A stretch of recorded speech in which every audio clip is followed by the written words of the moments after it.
She-Ra and the Princesses of Power from the 2018 Netflix show is probably one of the best shows I've ever watched. I loved every single second of it, and it has some absolutely fantastic writing, and all the characters were just so much fun. So it is a real shame that these two figures here are the only figures, like, except for dolls, that there are of this iteration of She-Ra and Catra. They are also ridiculously expensive on the aftermarket. Originally, I think they were like, it was either like 60 or 80 from Super7, and even that is way too much. However, like I said, on the aftermarket, these figures have skyrocketed in value, and I paid way too much for them. But anyway, I have them now, and in the future, maybe I'll get to customizing them, giving them some better bodies and whatnot. But I figured we should just have like a quick look at them in general before I do so. This is also because I couldn't really find a very like detailed review of these two figures, so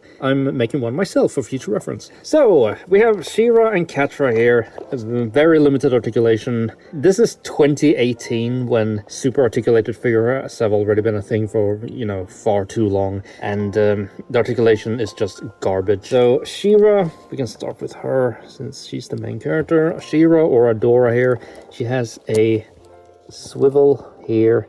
These shoulder pads are flexible, so they kind of bend a little bit out of the way, but it looks really dumb if you do so. This is about how much she can move her head. She has a waist swivel here that completely breaks up the sculpt, and she has a ball jointed shoulder, no elbows, and she has a hinge here in the wrist and a rotation because it's just a peg. This arm, however, has the same ball joint here, but it has no wrist swivel, which is just sad. And then the legs, they are completely useless. They are just T-jointed legs. They can kick out.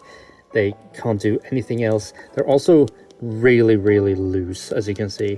And this figure is, from what I gather, a basically brand new figure because it came in its original packaging, and the guy on eBay had gotten them from an employee at Super7, and I doubt he has like played around with them much. There was also this weird thing with this She-Ra figure in that the guy had painted the entire face and then put some like decals on for the eyes. Originally I thought it was some weird display piece like for conventions and stuff, but then I started removing the paint and the decals, and I realized that it is just fully painted underneath. Speaking of the paint and the sculpt, I guess the likeness for this figure is not very good. I think the eyebrows are way too thick and the eyes are the wrong shape, and you see this mouth, it's so wide and it just looks really weird. I think if you just kind of cover it up, it looks better already. So in the future, I might do some modifications here and repaint the eyes, and like I said, hopefully give her a better body. I would actually prefer a depowered Adora figure instead, but I'm not really sure if I trust myself in resculpting the forehead and giving her like a brand new haircut and such. I don't really know. I know these figures were really expensive, but I don't really care because I collect figures. I don't do it for like monetary value, so yeah. She also comes with the Sword of Power, and it's alright. It holds its shape well. It's not too bendy, and it's not, you can see it's perfectly straight. Paint is good, and she can hold it decently well. It is a little bit loose, but if you put the arm all the way up, she holds it up pretty straight, so it's serviceable. Looking at Catra, who, despite having even less articulation somehow, I think this is the better figure because just the face sculpt is a lot more accurate. I can really see a good likeness here. The eyes might be a little bit too slanted, but that's about it. There's also a weird thing here with this crown. She's like this hair crown she's gotten that it looks like there's paint on here. I don't really know why, because, yeah, I don't really know. Her head articulation is the same, it's just kind of like a swivel, and she has the same kind of like upper waist twist here.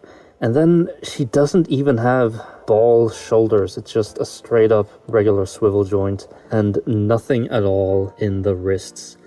T-jointed legs, which are completely useless, can't do anything. And then she has an extra piece of articulation here in the tail.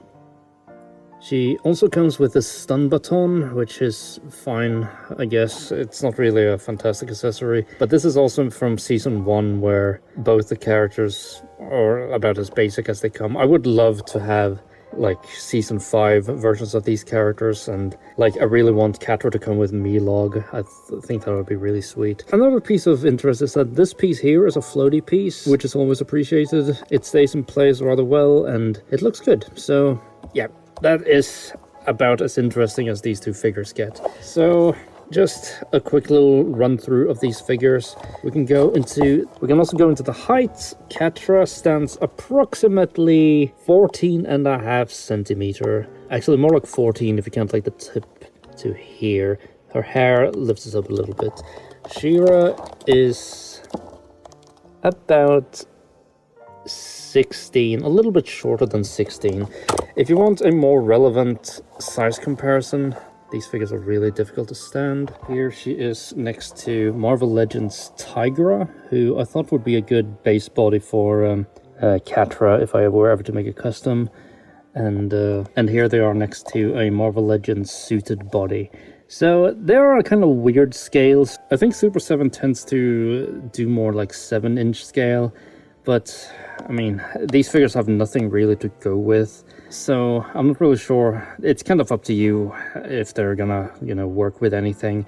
I think height-wise, they're alright for Marvel Legends. I think She-Ra is supposed to be even taller in comparison to Catra. I think she's more supposed to be like up to here. She-Ra and Catra, I wouldn't say necessarily they're worth the money unless you are a hardcore fan of the show and these versions of the characters. But, I'm glad I have them. And I don't regret my purchase at all. I will definitely try to do something to these figures to spruce them up, make them look a bit more show accurate. But for now, just wanted to show them off a little bit. So thank you for watching and hope you enjoyed. Okay, Sword, it's just you and me now, so let's do this. Okay.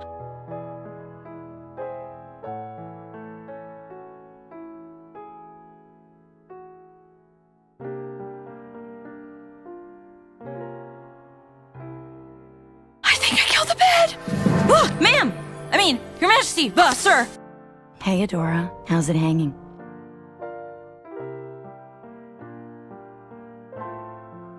Ooh, are we messing with Adora? What? I'm not doing anything. I am not cute! Aww. You know nothing's too low for me.